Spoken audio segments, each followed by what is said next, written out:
예, 지난번에 우리 28절부터 30절까지 해서 그리스도인의 그 구원의 모든 하나님의 계획을 요약한 말씀을 들었습니다. 사실은 이 말씀은 그리스도인의 삶에 언제나 참 감사와 기쁨의 샘이 되는 곳이다, 그렇게 생각이 됩니다.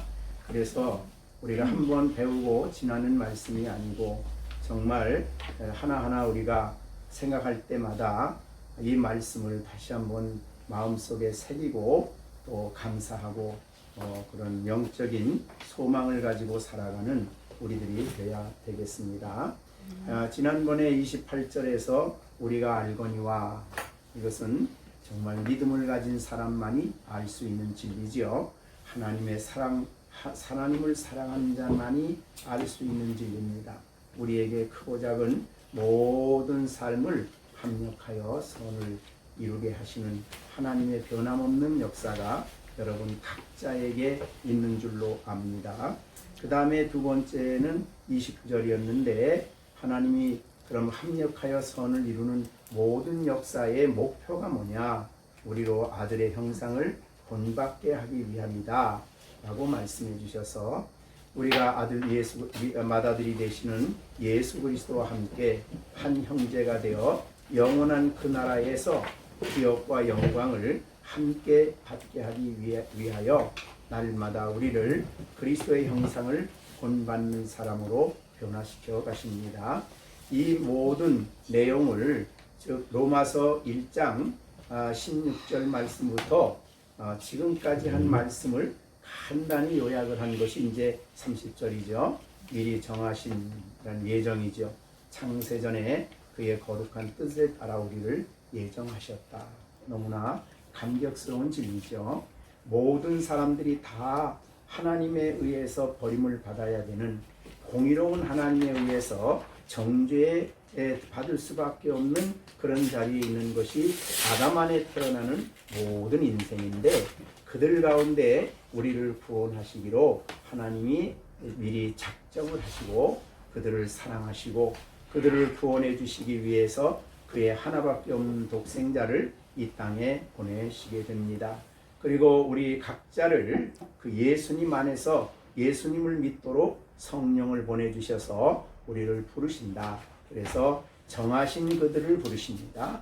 그러니까 구원받기로, 영생을 얻기로 작정된 사람이 부름을 받아서 예수 그리스도를 구주로 영접하게 되는 그런 내용이 이제 30절의 두 번째였습니다. 그 다음에 부르신 그들을 죄를 사해 주시고 하나님 앞에, 의로우신 하나님 앞에 설 수 있도록 의롭다 해 주시고, 이것이 의롭다 칭이죠. 의롭다 해 주시고 의롭다 한 우리들을 결국 견인하셔서 궁극적으로 영화롭게 해 주신다. 이것은 우리의 소망입니다. 장차 우리가 누리게 될 영원한 소망이죠. 그래서 이 30절을 우리가 생각할 때마다 사실은 우리 마음에 기쁨이 돼야 된다.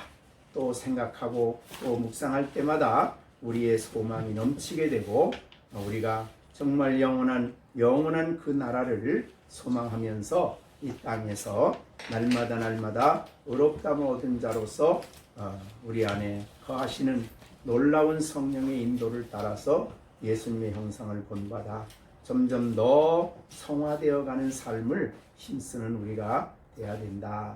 이렇게 지난 시간에 말씀을 전해드렸습니다. 그런데 이제 오늘 31절이죠. 31절.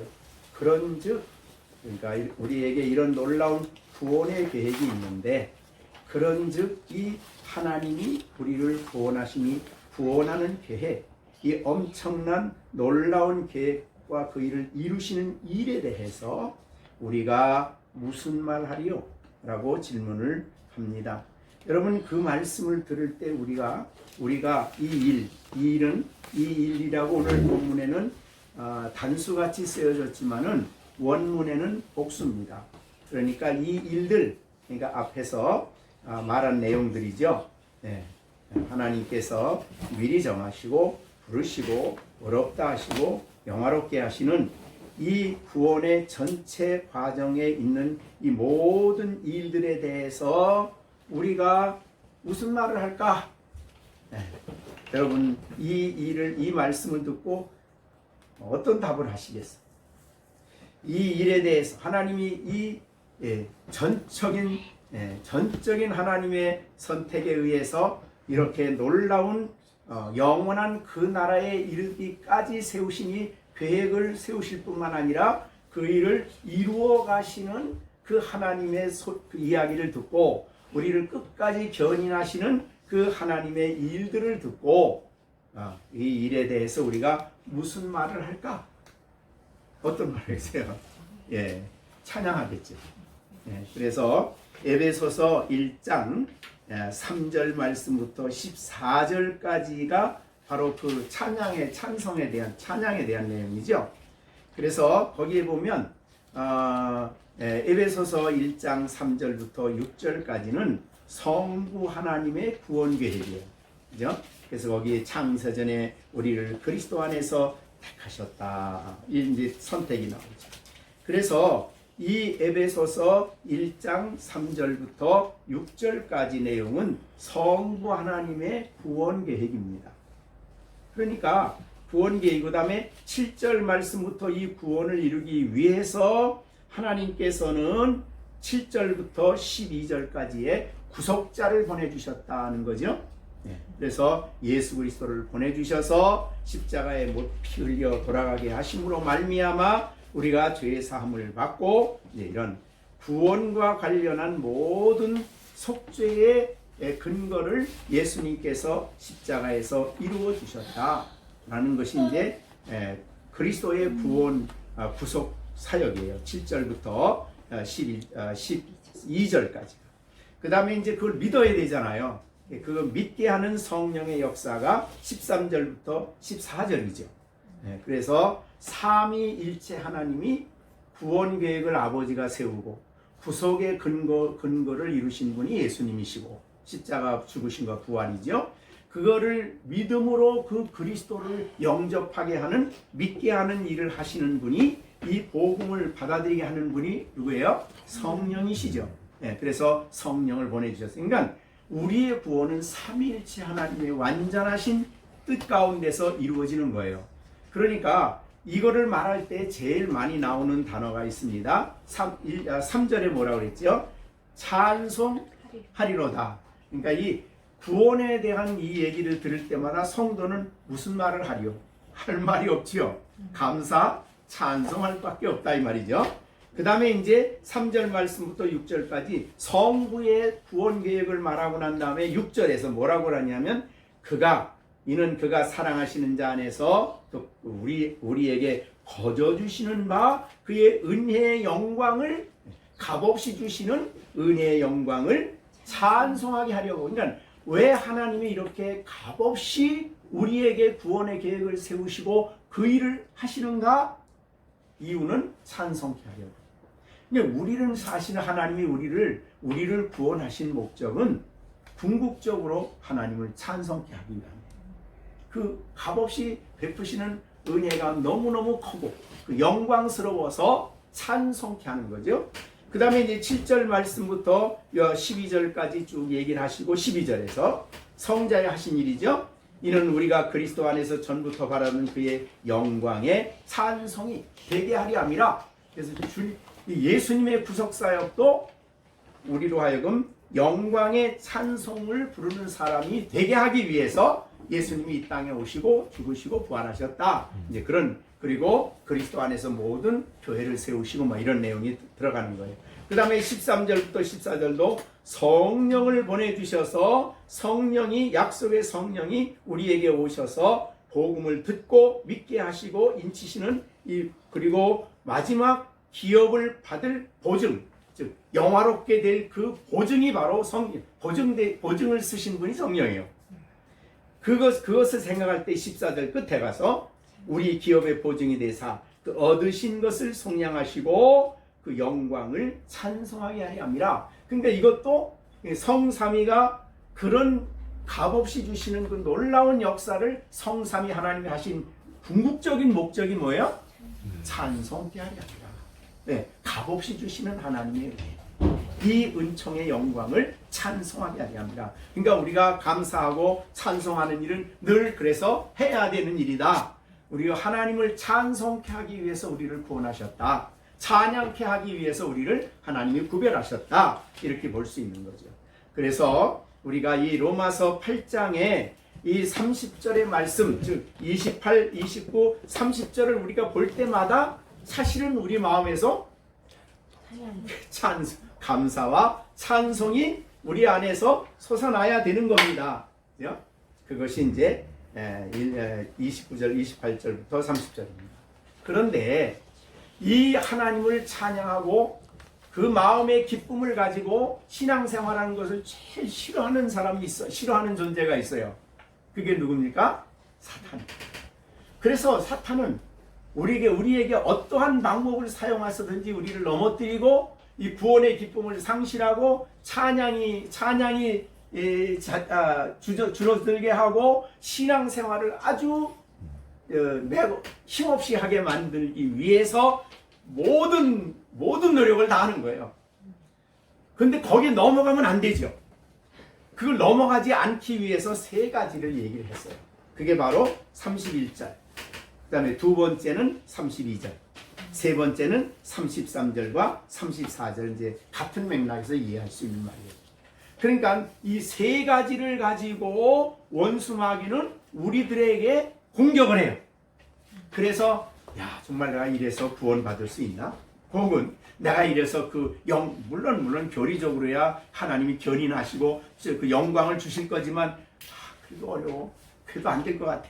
이런 유혹을, 이런 마음을 갖도록 끊임없이 논리적으로 또 사람을 통해서, 세상을 통해서, 우리가 넘어짐을 통해서 여러 가지 방법으로 우리를 나약하게 만들고 찬송이 끊어지게 만들고 감사가 입에서 나오지 않게 만드는 그런 일을 하는 것이 이제 원수 마귀이기 때문에 이것을 우리가 이기게 하기 위해서 세 가지를 바울 사도가 31절부터 34절까지 해서 이 이야기를 명확하게 해주시는 거예요.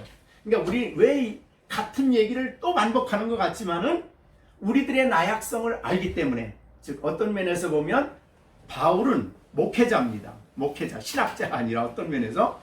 그래서 성도들이 신앙생활하는데 일어날 수 있는 문제를 알고 그 문제를 빠지지 않도록 이 얘기를 지금 하는 거예요. 목회자의 심정으로. 그러니까 이 목회하신 분이기 때문에 이 성도들의 어려움을 안 거죠. 그래서 알고 이 얘기를 여기 성령의 감동으로 기록을 했다. 이렇게 볼 수 있어요. 자, 그러면 이제 31절의 첫 번째입니다. 자, 우리가 무슨 말하리요? 그 다음에 만일 하나님이 우리를 위하시면 누가 우리를 대적하리요? 라고 한 걸 보면 대적하는 자가 있다는 거죠. 대적하는 자가 있어요. 대적자.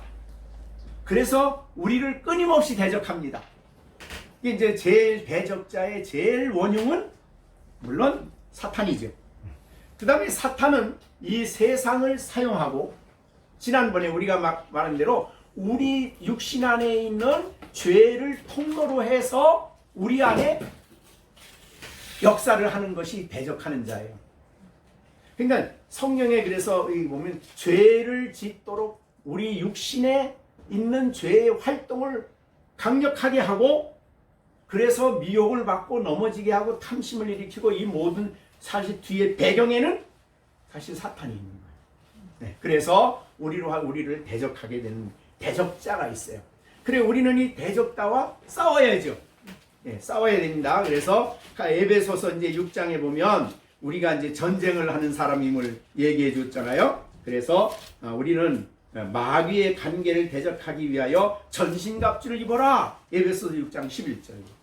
그러니까 우리의 싸움은 치열한 거예요. 어떤 면에서 보면. 그래서 그 싸움을 12절에서는 씨름이라 그랬어요. 씨름 선수. 그래서 씨름은 혈과 육에 속한 상대하는 것이 아니요, 통치자와 권세자들과 이 어둠의 세상 주관자들과 하늘에 있는 악의 영들과의 대상이에요.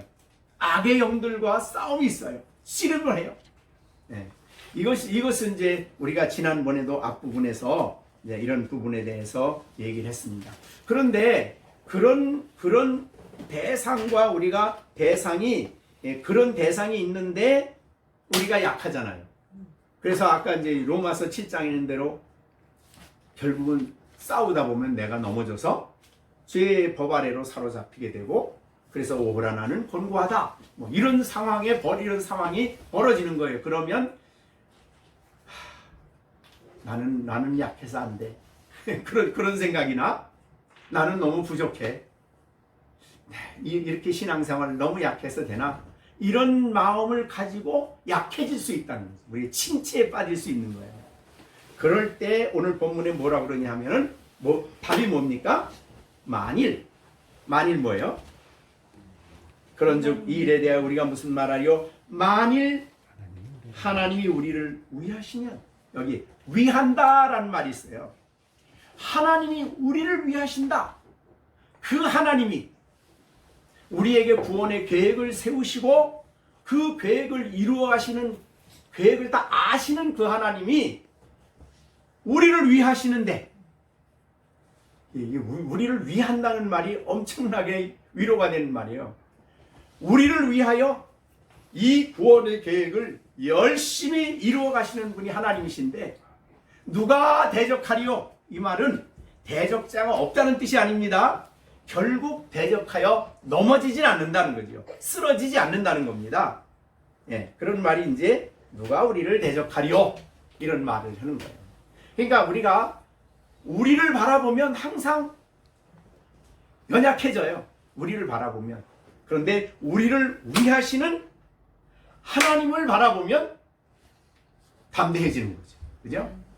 그 하나님이 나에게 계획을 세우시고 그 하나님 나를 이끌어 가시고 그 하나님이 나를 위해서 일하신다는 거예요. 이사야 26장 11절에 보면요, 백성을 위하시는 주의 열심이죠. 여기 주는 이제 여호와십니다. 자기 백성을 위하시는 여호와 하나님의 열심이라. 하나님은 우리를 위해서 열심을 내시는 분이라 이 말이죠. 그러니까 우리를 위해서 끊임없이 그 뜻을, 그 계획을, 구원 계획을 이루어 가시는데 열심을 내셔서 궁극적으로 그 뜻을 완성하시는 분이 하나님이라. 그게 이제 31절이에요. 그래서 만일, 여기 만일이라는 말은 의심을 말하는 만일이 아닙니다. 이 로마서에 나올 때 만일이라는 말은 이거는 확신을 더 불어넣기 위해서 한 말이에요. 그래서 만일 정말 하나님이 우리를 위하신다면 이게 진실인데 누가 우리를 대적하겠냐? 대적자 없다. 그러니까 우리를 바라보면 대적자가 있는데 하나님을 바라보면 하나님을 대적하는 대적자가 어디 있어요? 그러니까 우리의 인생에 있어서 언제나 하나님이 우리를 위해 주신다. 이 말을 우리가 잊지 않아야 한다. 그 말이죠. 그래서 우리가 받아야 될 그 영화로운 구원의 완성을 박탈해갈 존재가 없는 거예요. 우리를 향한 하나님의 목적을 깨트릴 수 있는 존재가 없다는 거예요. 예. 어떠한 상황에도 어떠한 대적자가 간교하게 활동한다고 하더라도 세상을 사용하고 육체를 사용하고 죄를 쓰고 그래도 결국은 그들은 실패자가 될 수밖에 없다. 그런 의미가 이제 31절이죠. 그래서 이것을 우리가 굳게 붙잡아야 된다 이 말이죠. 그래서 우리를 위하시는 하나님이 어떤 분인가를 그래서 성경은 굉장히 많이 얘기를 하시죠. 그래서 성경을 볼 때 여러분들이 제일 먼저 알아야 될 거, 우리가 이제 경건의 제자 훈련 받을 때도 그 얘기했지만은 제일 먼저 할 질문은 뭐냐면 본문을 통해서 나에게 나타내 보여주시는 하나님이 도대체 어떤 분이냐? 이걸 가장 먼저 성경에서 봐야 돼요. 성경은 하나님을 알려주는 책이에요. 그래서 계시책이라고 그래요. 계시책. 자, 하나님은 지난 시편에 우리 시편 23편 4절이 뭐지요? 내가 사망의 음침한 골짜기로 다닐지라도 해를 두려워하지 않는 것은 주께서 나와 함께 하심이라. 주의 지팡이와 막대기가 나를 안위하시나이다. 나를 대적할 자가 누구냐 이 말이죠. 그분이 내 목자인데 누가 나를 대적하느냐 이 말이죠. 그죠? 시편 27편 1절에 보면 여호와는 나의 빛이요 나의 구원이시니 내가 누구를 두려워하려. 우리는 두려워할 자가 없다 그 말이죠. 그러니까 나를 보면은 약해져요. 신앙생활은 나를 보는 게 아니에요. 나를 위하시는 그분을 보는 거예요. 그러면 우리는 두려워할 자가 없다 이 말이죠. 여호와는 내 생명의 능력이시니 내가 누구를 무서워하리요. 이런 마음을 가지고 이런 믿음을 가지고 살아야 된다는 거죠. 그죠? 시편 46편 1절에 보면 하나님은 우리의 피난처시요 힘이시니 환난 중에 만날 큰 도움이라. 땅이 변하든지 막 산이 흔들려 바다 가운데 빠지든지 바닷물이 솟아쳐서 솟아나고 뛰놀든지 넘침으로 산이 흔들릴지라도 우리는 두려워하지 않는다. 그러니까 하나님을 볼 때 우리는 두려움이 없어진다 이 말이죠. 더군다나 거기에 보면 이 시편 46편 보면 너무 귀해요. 거기 보면 그래서 우리가 하나님이 우리 성중에 계심에 우리가 흔들리지 아니할 것이라. 새벽에 하나님이 우리를 도우신다. 그러니까 우리는 하나님을 늘 바라보며 살아야 됩니다. 그죠? 아침에 일어나서 먼저 하나님을 바라보십시오. 일터에 나가기 전에 먼저 하나님 바라보시고, 내가 힘들 때 먼저 하나님 바라보시고, 힘들어 죽겠다, 배 아프대, 이 얘기 너무 힘든다 그러지 마시고, 내 하나님이 어떤 분인가를 알고 하나님을 신뢰하고 하나님을 의지하고 믿고 기도하고, 이게 이제 신앙이다 이 말이죠. 그죠? 예. 그 다음에 이사야 40장 12절부터 18절에는 하나님이 얼마나 놀라운 분인가 쫙 얘기를 하십니다. 우리가 다 볼 수는 없지만 거기 15절에 보면 그랬어요. 보라, 하나님에게는 열방이, 이 나라들이 통에 물 한 방울 같다. 물 한 방울. 그러니까 이 하나님 보실 땐 우리들은 대한민국 그러지만은 하나님 보실 땐 물 한 방울값도 안 된다는 거죠. 네? 그 다음에 저울의 작은 티끌 같아 하나님 볼 때는 한 나라가. 그래서 이 나라를 우리 아까도 집사님 기도했지만 나라가 지금 복잡하고 힘들려도 분명한 것은 우리는 하나님이 우리가 기도하는 이 나라를 알고 계신다는 거고 이끌어 가시고, 분명히 사람들은 복잡하게 혼란스럽게 이렇게 저렇게 말할 것이지만 우리의 기도를 들으신 하나님은 그의 영광을 위해서, 우리의 구원을 위해서 이 대한민국을 이끌어 가실 거다. 그게 우리의 믿음이에요. 그죠? 네. 그래서 하나님을 위대하심을 알면 할수록 우리는 우리 나를 위하여 일하십니다. 네? 이것은 이제 31절에 말해주는 거예요. 그러니까 아무리 원수 마귀가 강해도 하나님께는 말도 안 되죠. 게임도 안 되는 거예요, 사실은. 네? 네, 그런 마음을 가져야 된다, 그런 말이죠. 그 다음에 두 번째로 32절. 자, 32절 우리 같이 읽어볼까요? 시작. 자기 아들을 아끼지 아니하시고 우리 모든 사람을 위하여 내어주시니가 어찌 그 아들과 함께 모든 것을 우리에게 주시지 아니하겠느냐. 이게 뭡니까? 아들을 아끼지 아니하고 주셨다. 이 아들이 누구예요? 예수님이죠. 그러면 이 아들은 사실은 이 땅에 육신을 입고 오기 전에 어떤 분이에요? 삼위일체로 계신 하나님이에요. 그래서 아버지가 아들을 엄청 사랑하되 완전한 신적 사랑을 하셨죠. 그래서 예수님도 아버지가 나 사랑한다는 말을 자주 하셨어요. 자, 그 사랑하는 아들을, 이 하나님으로서 완전한 사랑을 주셨던 그 아들을 오늘 성경에 뭐라 그랬어요? 아끼지 아니하시고 우리 모든 사람들을 위해서 어디다 내어줬어요? 이 땅에 보내시고 십자가에 내어줬다는 말은 십자가에 내줬다는 뜻이에요. 하나님의 사랑이 변한 게 아니에요. 그 엄청난 사랑이 아파하시면서도 내주었어요. 근데 왜 그렇게 아끼지 아니하고 내주셨을까요? 우리를 사랑하시기 때문에. 그래서 우리를 택하시고 우리를 사랑하셨기 때문에 우리의 죄 문제를 해결하고 우리에게 영원한 생명을 주시기 위해서 아들을 아끼지 아니하고 내어주신 그 놀라운 사랑을 우리에게 하신 분이 하나님이셔요. 그래서 자기 아들을 아끼지 아니하고 우리 모든 사람을 위하여 내어주신 그 하나님이 어찌 아들과 함께 모든 것을 우리에게 주시지 않겠느냐? 그 말은 뭐예요? 하나님이 우리에게 계획한 모든 것 다 주신다, 그런 뜻이에요. 그러니까 구원 계획 세운 거 다 주신다, 이런 말이죠. 그 영원한 나라에 서서 영광을 누리는 그것까지 다 전부 다 우리를 위해서 아낌없이 주신다, 이런 뜻이에요. 왜요? 우리를 사랑하시기 때문에. 자, 큰 사랑, 독생자를 사랑하신 그 큰 사랑을 희생했다면 그보다 덜한 우리를 향한 사랑은 말할 것도 없죠. 그 큰 사랑을 주셨다면 우리를 향한 사랑은 다른 어떤 것으로 설명이 되겠어요?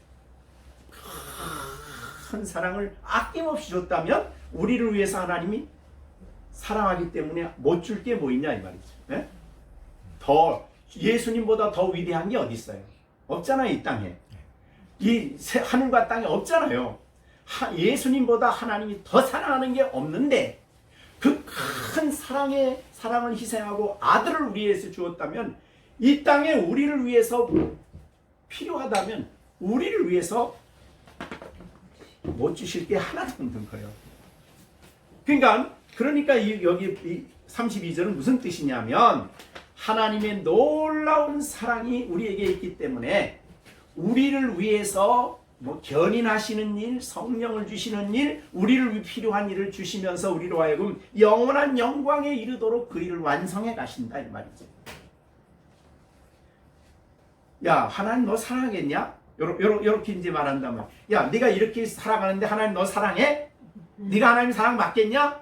이렇게 말하는 사람들이 많이 있어요. 그래가지고 무슨 하나님 사랑을 받아?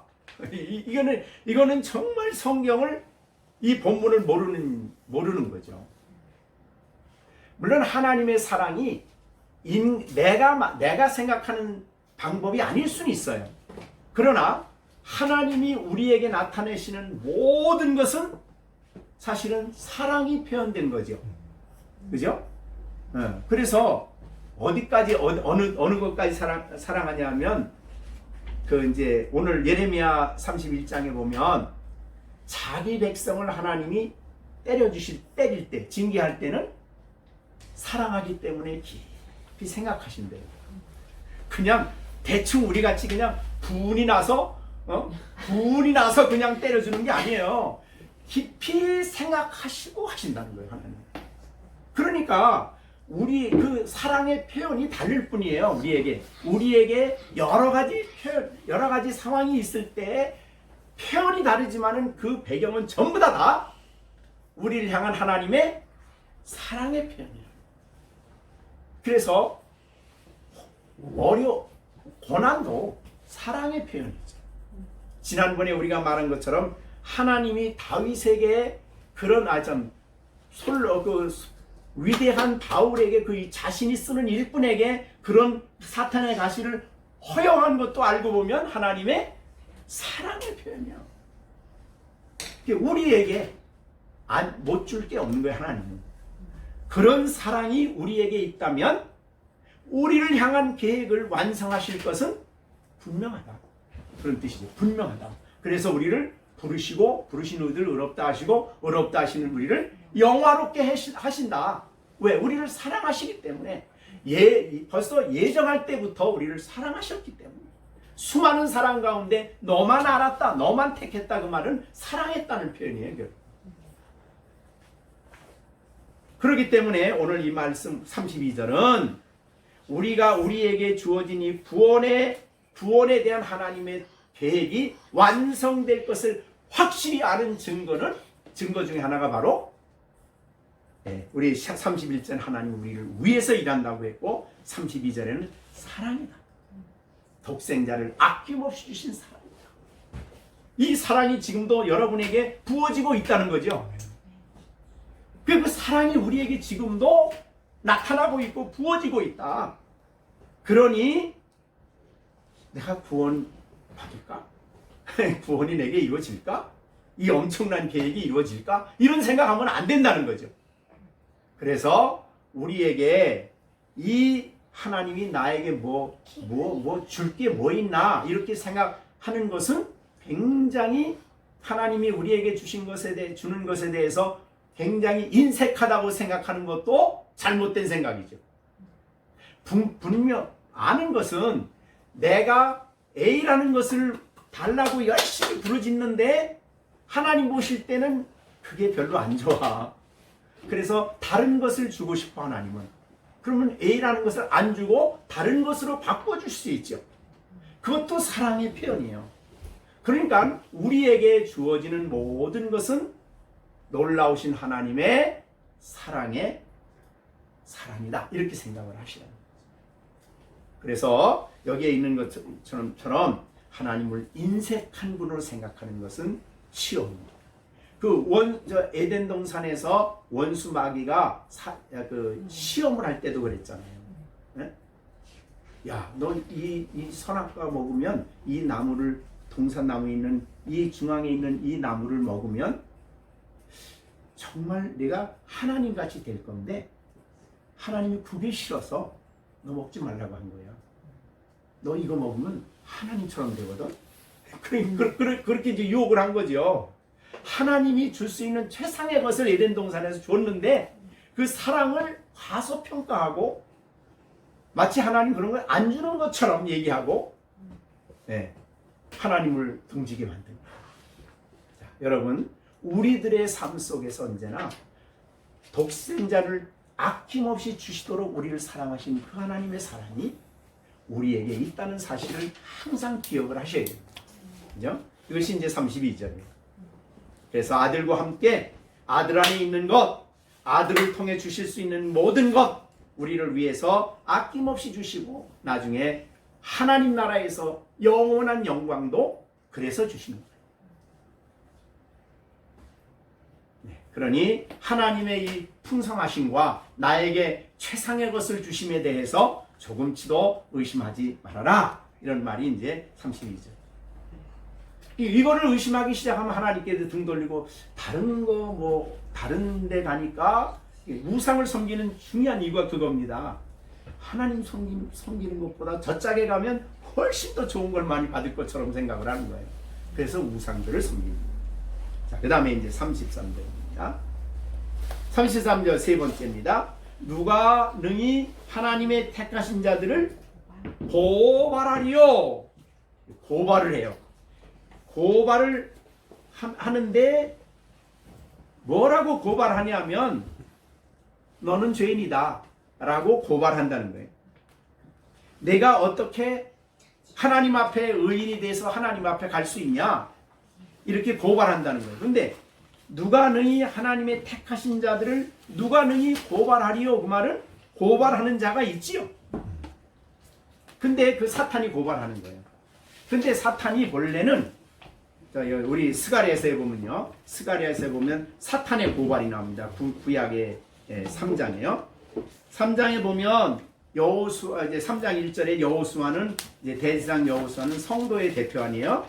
그런데 여호와 앞에 섰어요. 그다음에 1절에 사탄은 그 오른쪽에 서서 그를 대적해요. 고발하는 거거든요, 지금. 아유, 여호수아 이 사람 같은 사람이 이 죄인입니다. 이거 형편없는 사람입니다. 라고 고발하는 거예요, 지금. 대적하는 것을 여호와께서 내게 보이셨다. 그랬더니 여호와께서 사탄에게 이르시되 사탄아, 여호와께서 너를 책망한다. 그러시면서 이제 더러운 옷을 벗기고 3절에서 아름다운 옷을 입혀라. 그래서 아름다운 옷을 입었어요. 이게 의의 옷이거든요. 그 의의 옷을 입은 사람에게 너 지저분하다, 너 부정하다, 너희 더럽다, 이게 고발이에요. 근데 우리는 의롭다함을 얻은 사람은 이건 단번에 된 거고 또 취소되지 않는 거죠. 영원한 거죠. 근데 이 고발하는 자는 끊임없이 이제 고발하는데, 자, 이제 하나님 앞에서 사탄이 고발하는 일을 지금 할까요, 안 할까요? 이렇게 정확하게 하나님이 책망을 했는데 무슨 낯짝으로 거기 가서 하나님께 또 고발을 하겠어요? 고발 못해요. 그럼 여기 고발은 누구에게 대한 고발이에요? 이거는 지금 우리 양심에 고발하는 거예요. 야, 너 그렇게 믿어? 그렇게 볼품없이 믿어? 야, 너 그렇게 신앙생활해? 막 이렇게 고발하는 거 우리 양심에. 그러면 우리가 이제 그런 고발을 들으면 어때요? 그래, 나는 그래. 그렇게 살 사람이야. 나는 그런 사람이야. 나는 그럴 수밖에 없어.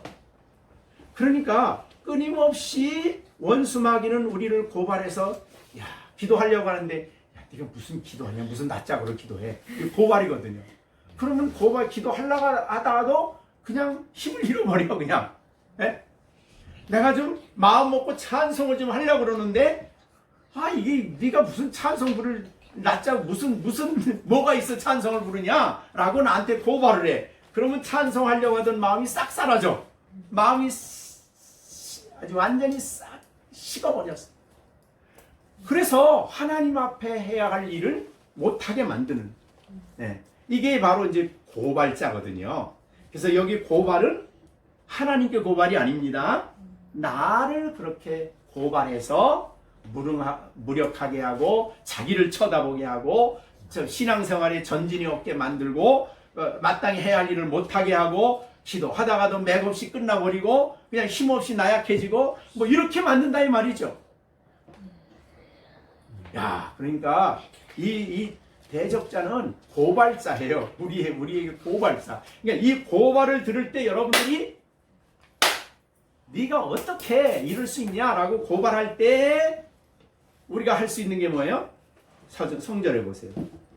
누가 능히 하나님의 택한 자들을 네가 누군데 고발하냐? 그러면서 의롭다 하신 이는 하나님이 나를 의롭다고 선언하셨어. 그래서 나는 지금 하나님 앞에 있는 거야. 그래서 지금 나는 하나님께 찬송하고 하나님께 그래서 기도할 수 있는 거야.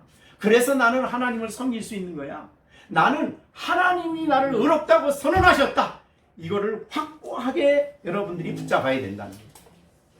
자, 여러분 앞으로 나를 고발하는 이 소리에 너무 지나치게 귀를 기울이고 무력해지지 말아야 됩니다. 그때 우리가 싸워야 돼요. 이때 싸우는 게 바로 말씀을 붙잡고 싸우는 거예요. 나는 하나님의 의롭다는 존재다. 이 의는 취소되거나 중간에 없어지거나 하나님이 그것을 취소시키거나 그럴 수 있는 게 아니다. 예수님의 의를 내게 주셨기 때문에 나는 그리스도 안에서 의인이다. 그래서 나는 아버지께 기도할 수 있고 찬송할 수 있고 하나님의 은혜의 보좌 앞에 나갈 수 있다. 이렇게 얘기를 해야 된다. 굉장히 중요한 거죠. 그러니까 아까도 말했지만은 우리가 알고 있는 진리지만은 이런 것들을 사용해서 사탄은 끊임없이 우리로 하여금 영적으로 침체하게 하고 뒤로 물러가게 하고 신앙생활 못하게 하고 막 그러려고 해요. 우리가 양심을 통해 우리에게 직접 속삭일 수도 있지만 어느 때는 가장 가까운 사람을 통해서도 얘기할 수 있어요. 나한테 사탄이. 그 가까운 사람을 통해서 나를 막 비난할 수 있어요. 그러니까 그럴 때 우리가 그런 소리에 너무 귀를 기울여서 나는 그런 사람이야 이렇게 하지 말아야 된다는 거예요. 아시겠습니까? 그래서 우리는 당당히 나를 의롭다고 하신 것은 내가 아니라 하나님이다. 하나님의 선언은 최고의 법정에서 이루어진 일이고 완전한 법정에서 하나님이 선언했다. 왜? 경건치 못한 나를 죄인 되었을 때에 나를 의롭다고 하셨다. 경건치 않은 자를 의롭다고 하셨다. 경건한 자를 의로운 게 의롭다고 한 게 아니에요. 그러니까 의롭다 하면 우리 안에 어떤 근거가 있는 게 아닙니다. 전적으로 그것은 하나님이 믿음을 보시고 하셨고 그 믿음의 그 의의 근거는 예수님의 의예요. 그 예수님의 의를 우리에게 주셔서 우리를 의롭다 하신 거라 이 말이에요. 그러니까 마귀도 거기에는 또 더 이상 말할 수가 없어요. 하나님의 법정은 공정한 법정이에요. 그래서 예수님의 의를 입혀주셨기 때문에 공정한 법정에서 하나님이 의롭다고 선언한 거예요. 불법이 아니에요. 우리의 죄를 용서해 주실 때도 마찬가지입니다. 그래서 누가 능히 하나님의 택하신 자들을 고발하리요. 우리가 이것을 확실히 알고 그 고발에 내 마음을 적당히 내어주고 그래 나는 그래 어쩔 수 없는 사람이야. 이렇게 나를 만들지 말아야 돼요. 그리스도 안에서 하나님이 의롭다 하심을 받은 사람이다 라고 확신해야 돼요. 자, 그 다음에는요, 세 번째요. 네 번째죠. 네 번째 또 하나가 있습니다. 누가 34절 같이 한번 읽겠습니다. 시작. 누가 정죄하리요. 죽으실 뿐 아니라 다시 살아나신 이는 그리스도 예수시니 그는 하나님 우편에 계신 자요 우리를 위하여. 이게 무슨 뜻이냐면요, 이거는 우리가 연약해서 넘어질 수 있죠. 죄를 지어요. 보통 짓는 게 아닙니다. 그래서 다윗은 내 죄가 머리털보다 많습니다 그랬어요. 그걸 부인할 수는 없어요. 그러니까 우리가 그리스도인이면서 죄를 졌을 때, 그때에 그 지은 죄를 가지고 나를 정죄하는 소리에 귀를 기울이지 않아야 됩니다. 너는 소망이 없다. 너는 죄인이다. 너는 구제불능이다. 이런 죄 지었을 때에 나를 정죄하는 소리에 귀를 기울이지 않아야 된다는 거예요. 근데 그 다음에 정죄하리오라고 한 다음에 바로 나온 게 뭐냐면 죽으실 뿐 아니라 다시 살아나시는 예수 그리스도다. 왜 이야기를 갑자기 합니까? 자, 우리가 성도들은 죄를 지으면 하루의 일과를 마치고 우리의 돌아보고 죄를 지으면 반드시 하나님 앞에 나가요. 그죠? 그 돌아보는 거죠. 가서 이제 십자가 앞에 우리가 나가잖아요. 나갔을 때에 우리는 너는 죄인이야 라고 할 때에 하나님 앞에서 나를 위해서 변호해 주는 분이 계셔요. 그 변호자가 누구냐면 죽으실 뿐 아니라 다시 살아나신 그분이고 하나님 우편에 계셔서 끊임없이 우리를 위해서 간구해 주시는 분이에요. 변호해 주시는 분이에요. 그래서 우리가 죄를 자백했을 때 야, 뭐 자백한다고 죄 해결되냐? 여전히 너는 죄인이야. 이렇게 말할 때에 옆에서 내 죄가 사해졌다고 선언할 수 있는 변호를 해주시는 분이 예수님이셔요. 그리고 아버지는 이 아들의 기도를 들으시고 우리의 죄를 용서해 주시는 거예요. 그래서 이건 용서 문제를 다루는 거예요. 용서 문제.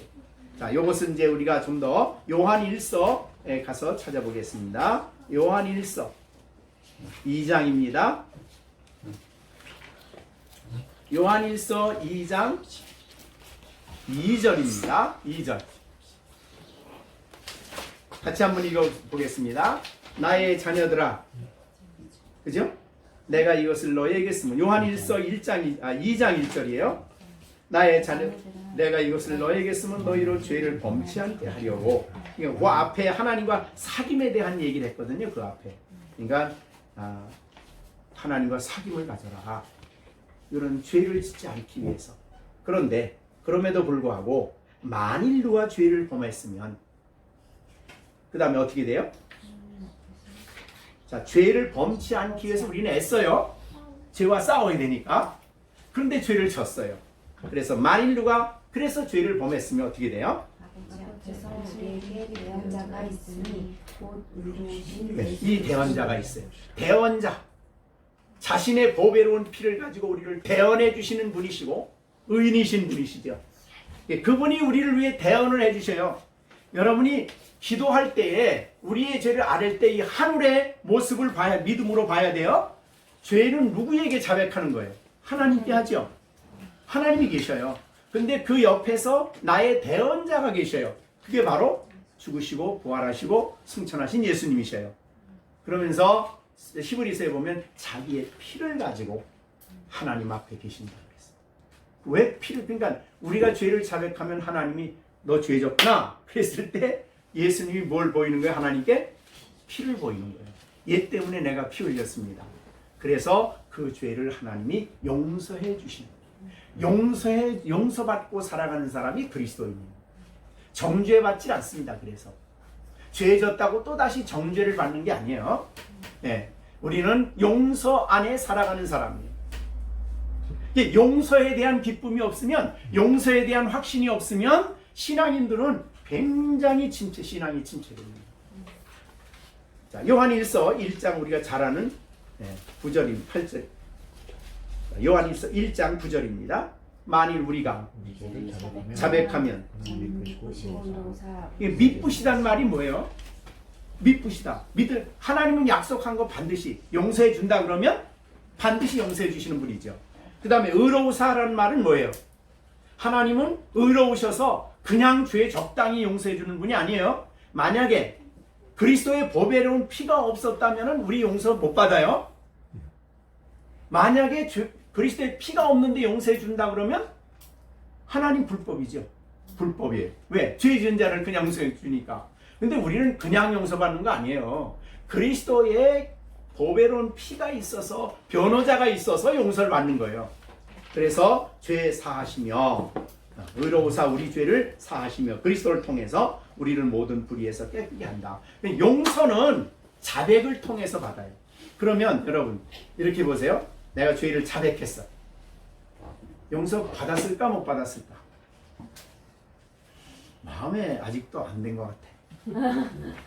그 자기를 바라보는 거죠. 성경을 보는 게 아니에요. 그러니까 믿음은 성경을 보는 거예요. 이 말씀을 보는 거예요. 아, 자백하면 하나님이 거짓말쟁이가 아니니까 미쁘시고 의로우셔서 그리스도 안에서 나를 용서해 주시는구나 라는 이 요한일서 1장 9절의 말씀을 딱 붙잡으면 용서된 거야, 안 된 거예요? 근데 내가 기도하고 어저께 기도했는데 오늘 또 기도하려고 그랬는데 그 죄가 또 생각이 났어.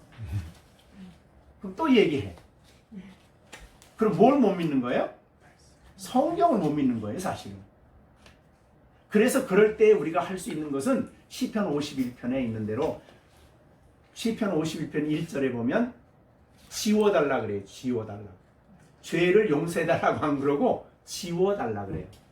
자꾸 죄가 생각이 나니까 지워주십시오 그래요.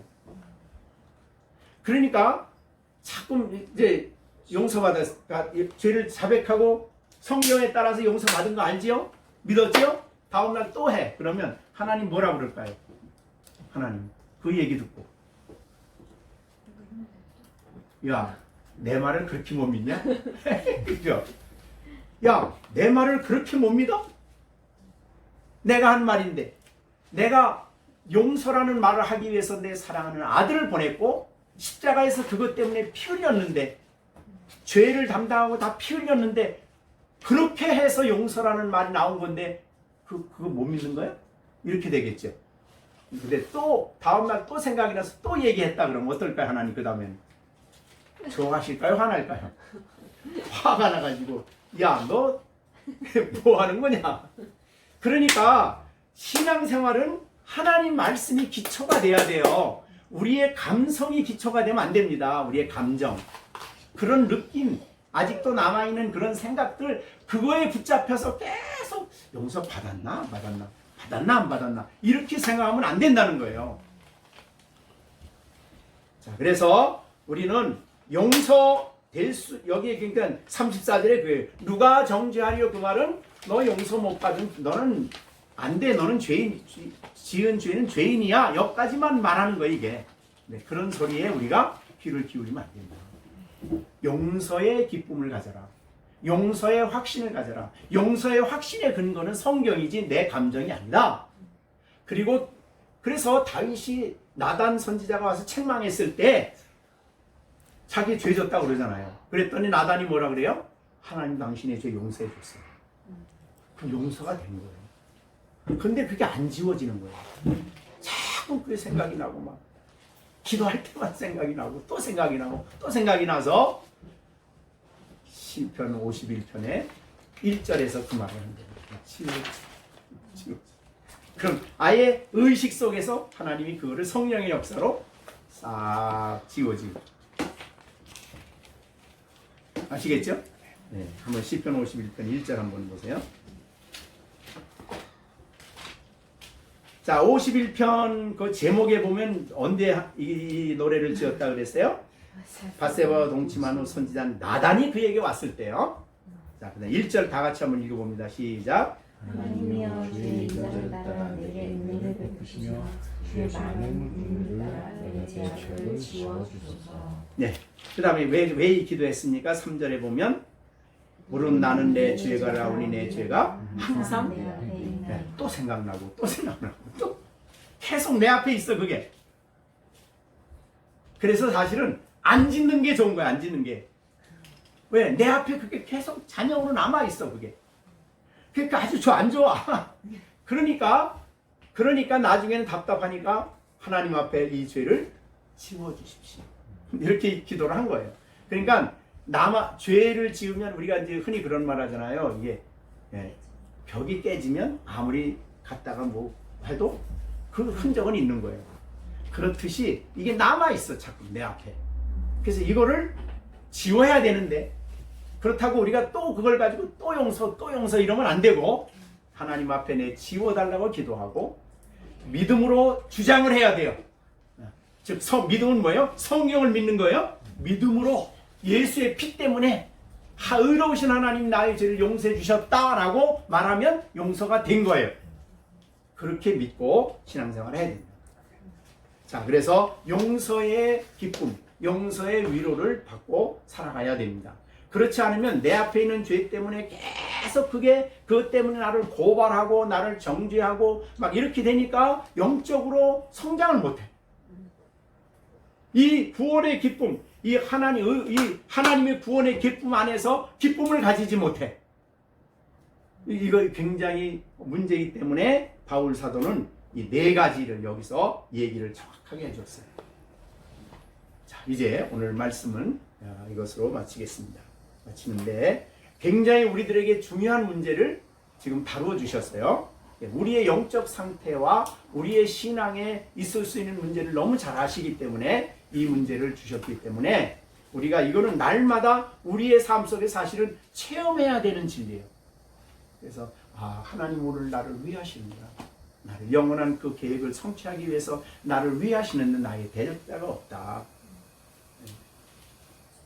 그렇게 말하고 하나님의 사랑이 궁극적으로 나를 아들을 아낌없이 주는 그 사랑은 변하는 사랑이 아니에요.